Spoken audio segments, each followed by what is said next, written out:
کی اجازت دی جائے تاکہ وہ پاکستانی جو باہر سٹرینڈڈ ہیں ان کو ہم تیزی سے واپس لا سکیں۔ بہت سے لوگوں کے ویزے ختم ہو چکے ہیں، ہم ان کے ویزوں کی ایکسٹینشن کی کوشش کر رہے ہیں۔ بہت سے لوگ بے روزگار ہو چکے ہیں، ان کی جیب میں پیسہ نہیں ہے۔ بہت سے لوگ ہیں جو تنگ کمروں میں 8-8 10-10 پاکستانی رہ رہے ہیں، اور کرونا کا جو ہیومن کانٹیکٹ سے ٹرانسمیشن ہوتا ہے وہ اس خطرے میں ہے، انہیں محفوظ کیا جائے۔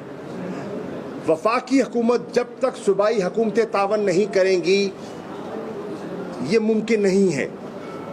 ہم نے کوشش کر کے اسلام آباد کے بعد لاہور، ملتان، فیصل آباد، پشاور، کراچی کے ایئرپورٹس کو کھلوایا۔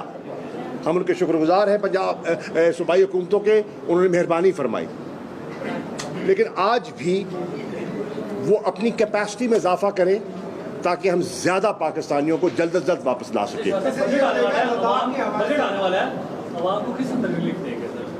دیکھیے، بجٹ آ رہا ہے، اس وقت جو مالی مشکلات ہیں وہ آپ کے سامنے ہیں۔ پاکستان کی جو برآمدات ہیں وہ کرونا کا جو ایک منفی امپیکٹ ہوا ہے گلوبل اکانومی پر، وہ پاکستان پہ بھی یقیناً ہوا ہے۔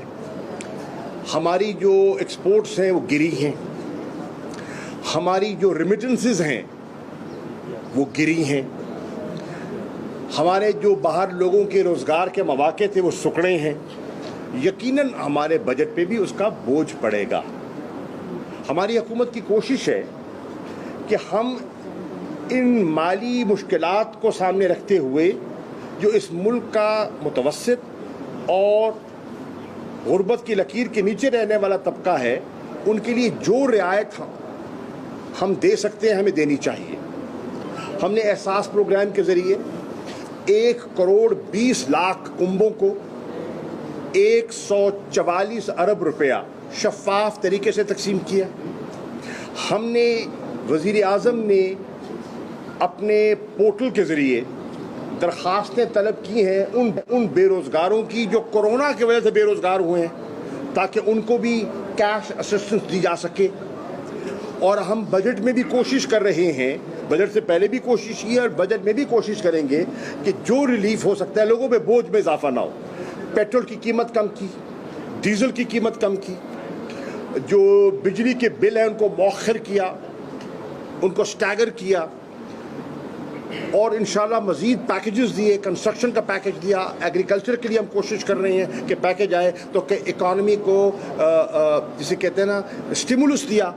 1.2 ٹریلین روپیز کا پاکستان کی تاریخ کا سب سے بڑا اسٹیمولس اکنامک پیکیج دیا۔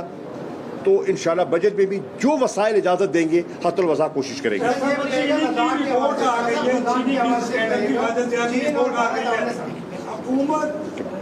ان کے بات ذمہ داران کے خلاف کارروائی سے کیوں گریزاں ہے؟ پہلی بات میں سمجھ گیا ہوں، پہلی بات حکومت گریزان نہیں ہے۔ یہ پہلی حکومت ہے جس نے کمیشن کی رپورٹوں کو دبایا نہیں ہے۔ پاکستان میں رپورٹوں کو دبانے کی عادت تھی۔ پہلی حکومت ہے جس نے رپورٹ کو پبلک کیا ہے۔ پہلی حکومت ہے جس نے امتیازی سلوک نہیں برتا، یہ میرا ہے یہ تیرا ہے۔ جو اس کی زد میں آیا ہے حقائق کو سامنے قوم کے رکھا ہے۔ فورینزک سن تو لو نا میرے بھائی، فورینزک رپورٹ سامنے آ گئی ہے۔ فورینزک رپورٹ کے بعد پرائم منسٹر صاحب نے کہا ہے کہ کوئی امتیازی سلوک نہیں ہوگا، کوئی پی ٹی آئی، نون، پی پی پی امتیازی سلوک نہیں ہوگا۔ جو ذمہ دار ہے وہ جواب دہ ہے، ان کے خلاف کارروائی ہوگی۔ ایف بی آر حرکت میں آئے گا،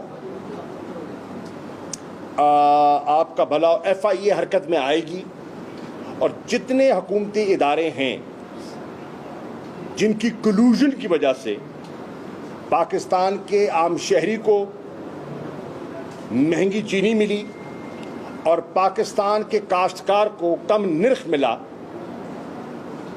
وہ حساب ان کو چکانا پڑے گا۔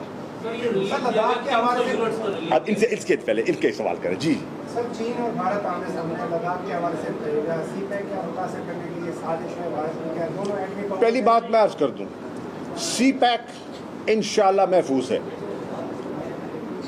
بھارت کو پسند ہو یا نہ ہو, کسی اور ملک کو پسند ہو نہ ہو, پاکستانی قوم کا اس پر اتفاق ہے کہ سی پیک ایک گیم چینجر ہے. ہم نے اس فلیگ شپ پروجیکٹ کو پایا تکمیل تک پہنچانا ہے. اس پہ ایک نیشنل کنسنسس ہے, ہر پولیٹیکل پارٹی چاہے حکومت ہے یا اپوزیشن ہے اس پر متفق ہے. نمبر 1. نمبر 2, جہاں تک لداخ کا تعلق ہے, ہندوستان نے جانتے ہوئے کہ وہ ایک متنازع علاقہ ہے, انہوں نے وہاں غیر قانونی کنسٹرکشنز کا آغاز کیا. ان کا ایک 2022 کا پلان ہے. اس پلان کے ذریعے ان نے وہاں سڑکیں اور ایئر اسٹرپس بنانے کا ایک منصوبہ بنایا ہے جس پر چین کو شدید تحفظات ہیں. چین نے انہیں بارہا کہا ہے کہ آئیے بیٹھ کر گفت و شنید سے جو ہمارے میکنزمز ان پلیس ہیں ان میکنزمز کو بروئے کار لاتے ہوئے مسئلے کو حل کرتے ہیں. لیکن ہندوستان نے چالاکی سے وہاں کام کرنے کی کوشش کی, ایکسپوز ہو گئے, پکڑے گئے, درگت بنی اور اب خاموشی سے دم دما کے بیٹھ گئے. سر جیسے جیسے شہباز شریف کا گھیرا تنگ ہوتا جا رہا ہے ویسے ویسے آپ کے اپوزیشن لیڈر جو سندھ میں ہیں وہ ان کے خلاف گھیرا تنگ کرتے جا رہے ہیں, تو کیا اگر اسمبلیوں سے اپوزیشن لیڈران کا کردار ختم ہو گیا تو مثبت طریقے سے کارروائی کیا جائے گی؟ آپ گھبرائیں نہیں, انشاءاللہ کردار ختم نہیں ہوگا, آپ پریشان نہ ہوں انشاءاللہ.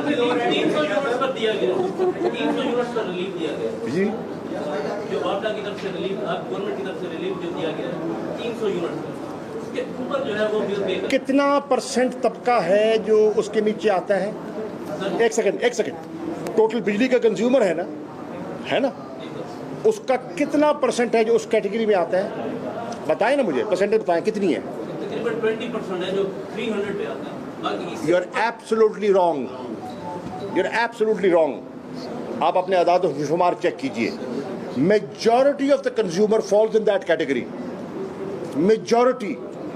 بھائی جان ذرا تھوڑی تحقیق کر لیں, آپ تحقیق کر لیں, آپ فگرز آپ کے سامنے آ جائیں گے, واپڈا سے پوچھ لیں. کرونا وبا نے پوری دنیا کو اپنی لپیٹ میں لے رکھا ہے. پاکستان میں حکومت اور اپوزیشن کے درمیان کوئی ہم آہنگی نہیں آ رہی اس پر کہ یکجا ہو کر اس کا مقابلہ کیا جائے. اس پر بھی حکومت ہم آج بھی نہیں, کوئی پولیٹیکل پوائنٹ سکورنگ ہمارا ارادہ نہیں ہے.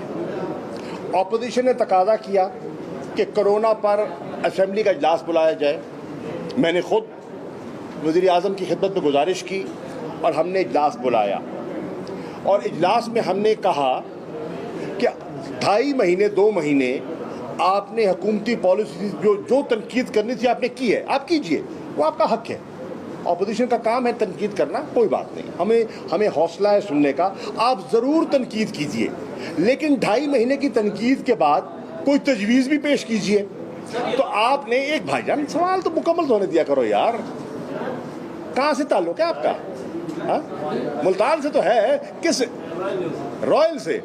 تو رائل ہاتھ ذرا کام کر دے رہے یار, ہاتھ ہولا کر دے بھائی جان. اچھا, تو میں عرض کر رہا ہوں کہ ہم نے کہا کہ تنقید تو آپ نے کر دی, کوئی تجویز بھی دے دو نا, تجویز دیں, تنقید ضرور کریں. وہ ٹاک شوز موجود ہیں, الیکٹرانک میڈیا موجود ہے, پریس کانفرنس روز کریں. اگر آپ کو اس سے تسلی ہوتی ہے روز آپ تنقید کریں, لیکن اسمبلی میں کھڑے کے کوئی تجویز تو لائیں.